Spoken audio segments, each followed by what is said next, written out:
যাদবপুর বিশ্ববিদ্যালয়ের মতো একেবারে দেশের প্রথম সারির একটা শিক্ষা প্রতিষ্ঠান, যেখানে বুধবার মাঝরাতে আগুন জ্বলার মতো ঘটনা পর্যন্ত ঘটেছে। দুটো গোষ্ঠী যারা একেবারে সংঘর্ষে জড়িয়ে পড়েছিল এসএফআই এবং বামপন্থী ছাত্র সংগঠনগুলোর সঙ্গে এবিভিপি।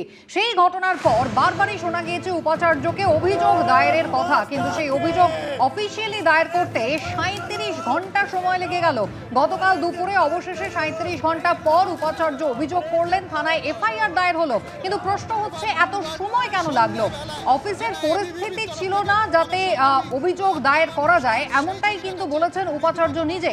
তার অভিযোগের ভিত্তিতে যেখানে এফআইআর দায়ের হয়েছে সেখানে অভিযোগ রয়েছে আগুন লাগানো, হুমকি দেওয়া, এমনকি এমব্লেম ভাঙচুর করা। অজ্ঞাত পরিচয়দের বিরুদ্ধে মামলা দায়ের হয়েছে, কিন্তু দুদিন পেরিয়ে গেলেও এখনো পর্যন্ত পুলিশ একজনকেও গ্রেফতার করতে পারেনি।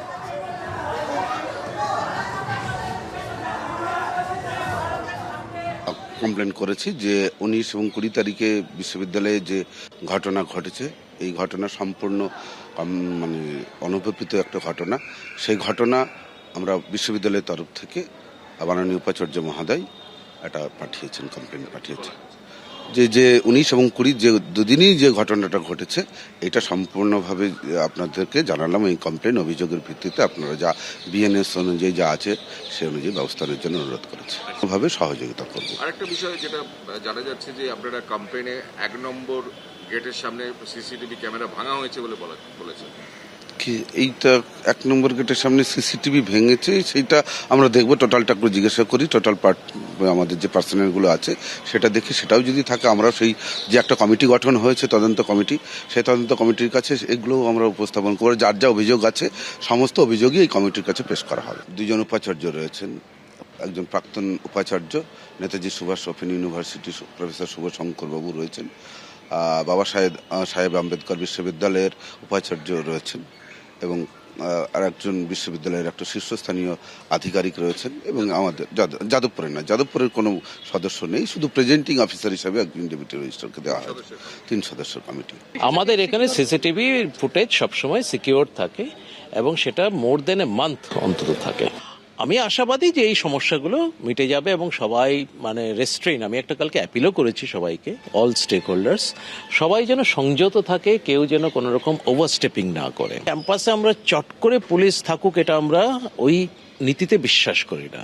পুলিশ দিয়ে শান্তি শৃঙ্খলা বজায় রাখা হবে এই নীতিতে আমরা বিশ্বাস করি না। আমরা বিশ্বাস করি যে প্রত্যেকের সহমর্মিতা এবং সহযোগিতার ভিত্তিতেই ক্যাম্পাসে শান্তি বজায় থাকবে। যারা আর কি কর্মচারী রয়েছেন, ছাত্রছাত্রী রয়েছেন, গবেষক গবেষিকা রয়েছেন, অধ্যাপক অধ্যাপিকা রয়েছেন, তারা অবশ্যই থাকবেন, তারা আসতেই পারেন, কিন্তু তাই বলে বহিরাগত আসাটা কখনোই কাম্য নয়, সেটা যে দলেরই বা যে রাজনৈতিক রঙেরই হোক না।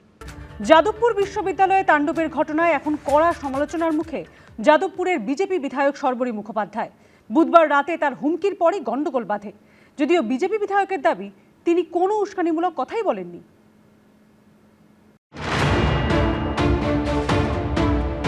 যেখানে লুকিয়ে আছে সেখান থেকে টেনে বার করব। সারা রাত তাণ্ডব চলবে আজ।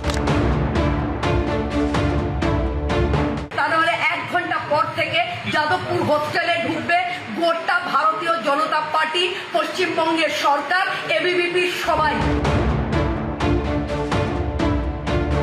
আমি কোনো উস্কানিমূলক কথা বলিনি। বুধবার রাতে তিনি তাণ্ডব চালানোর হুমকি দিয়েছিলেন। গোটা বিজেপি, পশ্চিমবঙ্গ সরকার, এবিভিপি সবাই যাদবপুর হোস্টেলে ঢুকে পড়বে বলে হুঁশিয়ারি দিয়েছিলেন। তারপর নজিরবিহীন নৈরাজ্যের সাক্ষী হয়েছে যাদবপুর বিশ্ববিদ্যালয়। বহিরাগতরা তাণ্ডব চালিয়েছে ক্যাম্পাসে। এই ঘটনায় কড়া সমালোচনার মুখে পড়ে এখন সুর একটু নরম যাদবপুরের বিজেপি বিধায়ক সর্বরী মুখোপাধ্যায়ের। এবিভিপির 5-6টি ছেলে যারা গুরুতর আহত হয়েছে, আমি বলেছিলাম তাদের সারেন্ডার করান। আমি কোনো উস্কানিমূলক কথা বলিনি। আমি থানার সামনে গিয়ে বলেছি শান্তিপূর্ণভাবে অ্যাজিটেশন করুন, অ্যাজিটেশন করবার অধিকার সকলের রয়েছে। বিজেপির রাজ্য সভাপতি বলেছেন এবিভিপি বিজেপির কোনো ছাত্র সংগঠন নয়, কিন্তু বুধবার রাতে বিজেপি, পশ্চিমবঙ্গ সরকার, এবিভিপি সবাইকে নিজেই এক করে দেন যাদবপুরের বিজেপি বিধায়ক। এবিভিপি বিজেপির কোনো ছাত্র সংগঠন নয়। এবিভিপি স্বতন্ত্র একটি জাতীয়তাবাদী ছাত্র সংগঠন। ক্যাম্পাসের ভিতরে গিয়ে ছাত্র সংগঠনকে নিয়ে রাজনীতি করা বিজেপির লক্ষ্য নয়। আমি ঘন্টা খানেক সময় দিলাম আপনাকে সৃজন, ঘন্টা খানেক সময় দিলাম। হয় আপনি যাদবপুর থানায় তাদেরকে সারেন্ডার করাবেন, তা নাহলে 1 ঘন্টা পর থেকে যাদবপুর হোস্টেলে ঢুকবে গোটা ভারতীয় জনতা পার্টি, পশ্চিমবঙ্গের সরকার, এবিভিপি সবাই। আমি বিজেপির ছেলেদেরকে বলেছি আপনারা এখান থেকে চলে যান, আন্দোলন করছে এবিভিপি, তার অধিকার, গণতান্ত্রিক অধিকার তাদের রয়েছে। আমি চলে গেছি। গতকাল একটা মিছিল হয়েছে, ফ্রন্টলাইনে কি আপনারা আমাকে দেখতে পেয়েছেন? শতরূপ সৃজন, আপনারা শুনুন, আমি কিন্তু ক্যাম্পাসের অভ্যন্তরে আমার কড়ি আঙুলটাও ঢোকাইনি।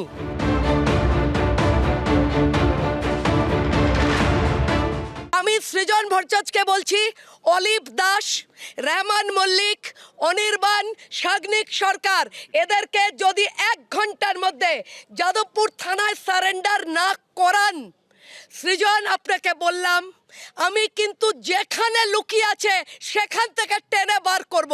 আমার মনে হয়েছিল যে জাতীয় স্তরের ছাত্র নেতা সৃজন ভট্টাচার্য, সে যেহেতু বয়সে আমার থেকে নবীন, আমি তাই থেকে সৃজন আপনি করেই কথা বলেছি। আমি বলেছিলাম সৃজনকে, যারা এই ছেলেগুলোকে মারলো তাদেরকে 1 ঘন্টার মধ্যে সারেন্ডার করিয়ে দিন।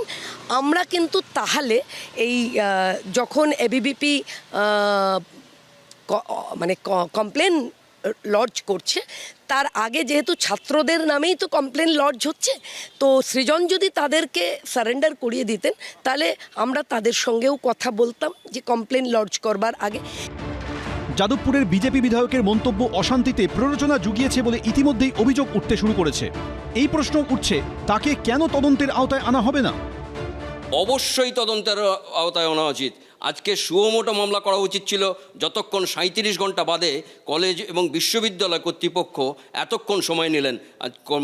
যাদবপুর ইউনিভার্সিটির যে সময়টা না নিয়ে আগে করা উচিত ছিল, তেমনি পুলিশ যাদবপুর থানা সুমোটো স্বতঃপ্রণোদিত মামলা করা উচিত ছিল সঙ্গে সঙ্গে এই গণ্ডগোলের জন্য। যাদবপুর বিশ্ববিদ্যালয়ে যে তাণ্ডব চালানো হলো, তার গরিমা সম্মান নষ্ট করা হলো, তার দায় কে নেবে? ঐশী মুখোপাধ্যায় রিপোর্ট, এবিপি আনন্দ। এবিপি আনন্দ, এগিয়ে থাকে, এগিয়ে রাখে।